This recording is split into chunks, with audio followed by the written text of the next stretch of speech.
edit this.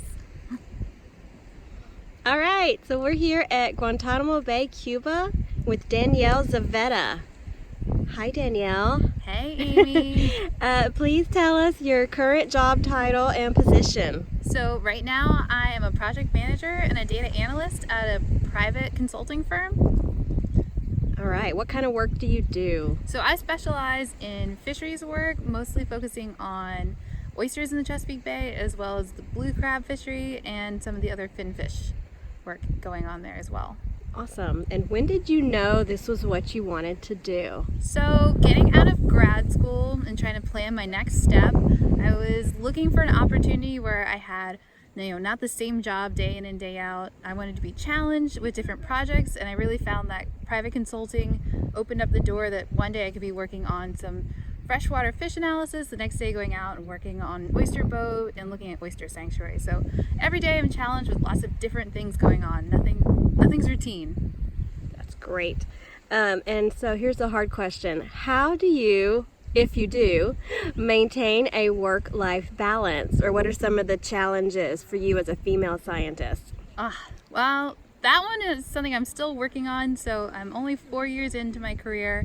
And at first I was really the only major analyst at the office, and I was all excited to work on so many different projects and kind of just was like work. And now I'm kind of learning like, no, I need to try to get a better balance and explore my hobbies and get some other things in my life going as well.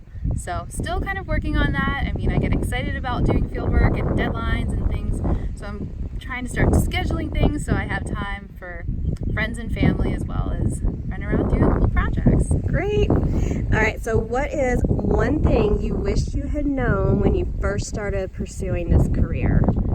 So the one thing that I wish I had known would be that you don't always have to go for a PhD. I spent a lot of time at the end of my master's debating whether should I keep going to school or whatnot, and it took a little while of exploring and learning other people's career paths that, hey, no, the things I want to do and trying different projects and the diversity, I really don't need to go that far right now in my career. So wish I had known that a little bit earlier so I didn't have to worry and stress so much.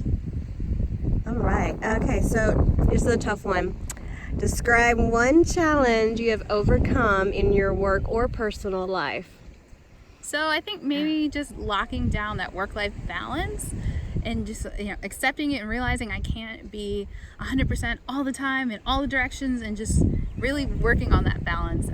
Coming to the realization was, I think, already getting over one of the hills for me that I can't be everywhere all the time. So True. And then here's a good one too. What is one of your greatest memories of your career? So along with the field work that I do for this, I also do a lot of computer and analysis, and it sounds maybe a little bit nerdy, but I love creating models and writing some really good complicated code that takes a while. And when it does that first run and I start to see patterns and data that I didn't expect, that gets me really excited. That's good. We need analysts. We need more analysts in science, so this is great. And then here's a good one. Because you're a female scientist, have you ever faced gender-related challenges? And if so, what did you do to overcome those? So one of the things I commonly see is out in the field, if an issue comes up with the boat or something, it's kind of hard to get my voice heard. Sometimes people are like, oh no, it has to go this way. And I have a lot of experience, and I may not maybe look like that to some of the guys, but I know how to operate a boat. I know how to fix a lot of things. So just trying to get my voice heard and that they try my way of doing things has been one thing I've seen. Yeah, so what do you do in those situations? You just speak your mind more, try to get their attention? Yeah, I speak my mind and kind of, run through the process of why we need to try this. And that usually wins them over. Usually. All right, so what advice could you offer anyone, especially young girls who are wishing to pursue a similar career? Try everything, I think, is the best way of going about. I originally thought, hey, I want to be in academia, I want to go that track, and then I started trying more different things. I was like, wait, no, actually I want to have a lot more diversity in projects and other things. So just keep trying. because life does all these crazy twists and turns, and so don't panic or stress or like this isn't working out exactly the way I want it to. Usually things find a way of happening, so stick in there and keep trying things. Don't be afraid to try new things. Yay! That's great. And I guess before we go, maybe tell people what we're doing in Guantanamo Bay, Cuba. Sure. So the Navy wants to know what kind of recreational fishing pressures there are here.